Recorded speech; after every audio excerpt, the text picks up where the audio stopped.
Sudah skeptis tidak percaya dengan adanya makhluk halus di dunia ini, malah justru membuat makhluk halus itu geram dan berimbas padanya.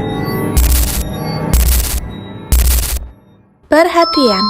Apabila di dalam cerita terdapat kesamaan dalam penyebutan nama, tempat, atau karakter, hal tersebut semata-mata merupakan ketidaksengajaan. Cerita ini bertujuan untuk menghibur dan semoga memberi dampak manfaat untuk kalian yang menonton. Selamat menonton! Jadi begini ceritanya.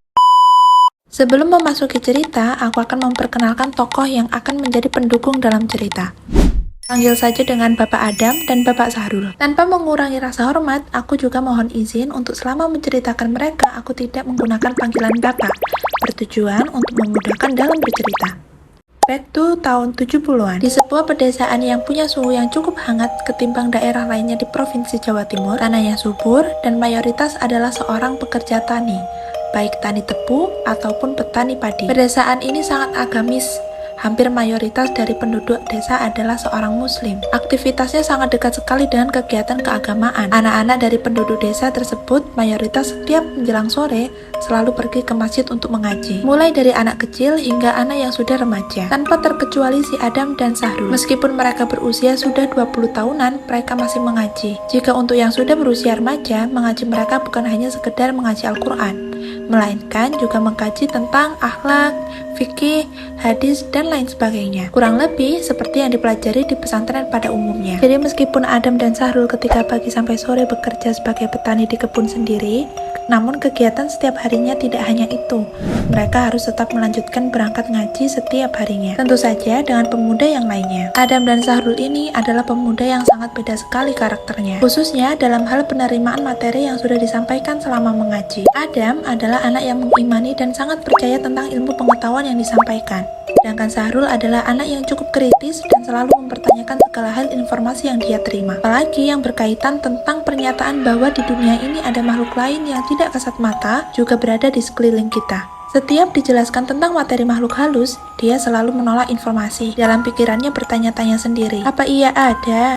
Itu hanya halusinasi berlebihan aja. Bisa juga karena terlalu banyak melamun sendiri. Di lingkungan pertemanan juga begitu. Sahrul ini sangat terkenal sekali dengan orang yang menolak jika ada makhluk halus. Jadi, setiap kawan-kawan yang bercerita tentang kejadian aneh di luar logika, dia selalu merespon kalimat-kalimat yang menunjukkan sangat denial. Contohnya, alah, itu hanya kebetulan aja, nggak mungkin ada makhluk halus seperti itu. Atau, itu kesalahan dirimu sendiri karena nggak berhati-hati. Bisa jadi, itu teman kamu yang melakukan. Dan ucapan-ucapan yang lainnya. Karena tanggapan yang seperti itu membuat kawan-kawannya malas untuk bercerita tentang makhluk halus kepada Sahrul. Mending bahas yang lain aja kalau sama dia. Karena sikap-sikap seperti itu, akhirnya juga tersampaikan kepada Adam sebagai teman dekatnya.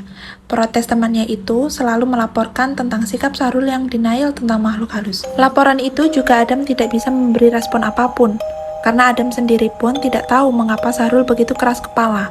Hingga akhirnya Adam mencoba untuk menanyakan ke Sahrul. Di tengah perjalanan sepulang dari ngaji di salah satu hari, Adam pelan-pelan menanyakan hal itu ke Sahrul. Sebenarnya, kamu kenapa sih, Rul? Kok nggak percaya kalau kita itu emang hidup berdampingan dengan makhluk halus? Ya emang nggak ada, Dam. Yang disampaikan selama mengaji menurutku hanya dilebih-lebihkan aja. Nyatanya, aku sampai sekarang belum mengalami kejadian ganjil apapun. Keseringan ya memang karena lamunanku, karena teman-teman yang jahil, ataupun ketidaksengajaan. Ya, tapi kan bukan berarti nggak ada di sekelilingmu. Akhirnya, Adam pun tidak bisa melanjutkan obrolan lagi. Mungkin obrolan mereka didengar ya sama makhluk halus, dan keesokan harinya terjadi hal yang aneh.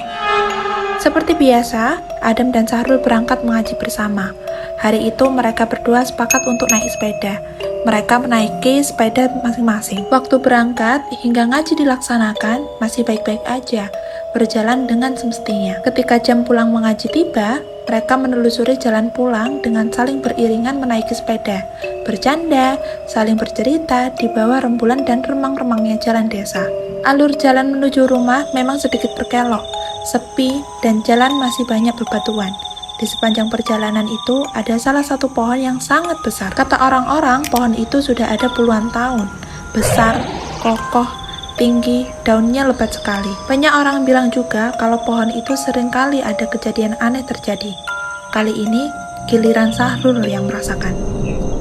Di saat melewati pohon itu, mereka terus mengobrol dari atas sepeda yang dikayuh masing-masing. Jalan masih beriringan, terkadang salah satu dari mereka tertinggal di belakang, tidak jauh jaraknya. Saking asiknya ngobrol, si Adam nggak sadar kalau ternyata si Sahrul ini tertinggal. Dia sudah nyerocos panjang lebar, dia mikirnya emang si Sahrul ini udah ada di belakangnya. Waktu sudah sampai di depan rumah dia tengok kalau Sahrul ternyata emang nggak ada di belakang dia. Dia kebingungan dong. Terus ditanya sama salah satu pemuda yang ada di situ. Kenapa, Dam? Loh, kamu nggak kelihatan Sahrul kah? Bukannya pulangnya sama kamu ya? Tapi kok nggak ada ya? Padahal dari tadi kita ngobrol bareng. Tanpa pikir panjang, Adam balik menelusuri jalan pulang tadi. Tepat di samping pohon besar itu, ternyata dia sedang mengayuh, tapi sepedanya tidak napak di permukaan tanah. Jadi, sepanjang waktu tadi, dia mengayuh di atas udara. Si Adam berteriak dari jauh, "Woi, tolongin aku, Dam!" Seketika, langsung si Adam mengambil posisi dari belakang sepeda Sahrul untuk mendorong sepeda Sahrul ke depan. Langsung saja Sahrul terlepas, terpental oleh makhluk yang tidak kasat mata. Sahrul mengayuh sangat kencang dan meninggalkan Adam yang telah menolongnya. Adam berusaha menyusulnya sampai di depan rumah.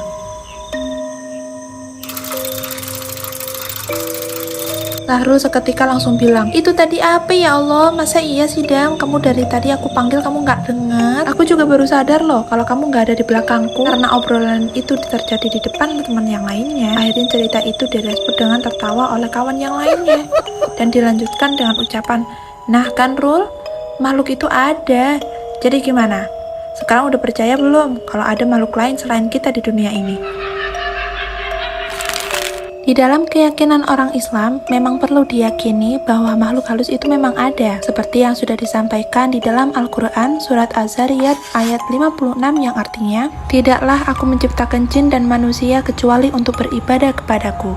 Dan Surat An-Naml ayat 65 yang artinya, "Katakanlah Muhammad, tidak ada siapapun di langit dan di bumi yang mengetahui sesuatu yang gaib selain Allah. Mereka juga tidak mengetahui kapan mereka akan dibangkitkan." Adanya makhluk halus bukan untuk ditakuti, kawan. Diyakini bahwa memang ada dan jangan lupa untuk terus berdoa. So, jika cerita ini bermanfaat, jangan lupa like dan subscribe untuk cerita selanjutnya. Cerita ini semoga bermanfaat dan semoga apa yang kamu lakukan akan berbalas kebaikan.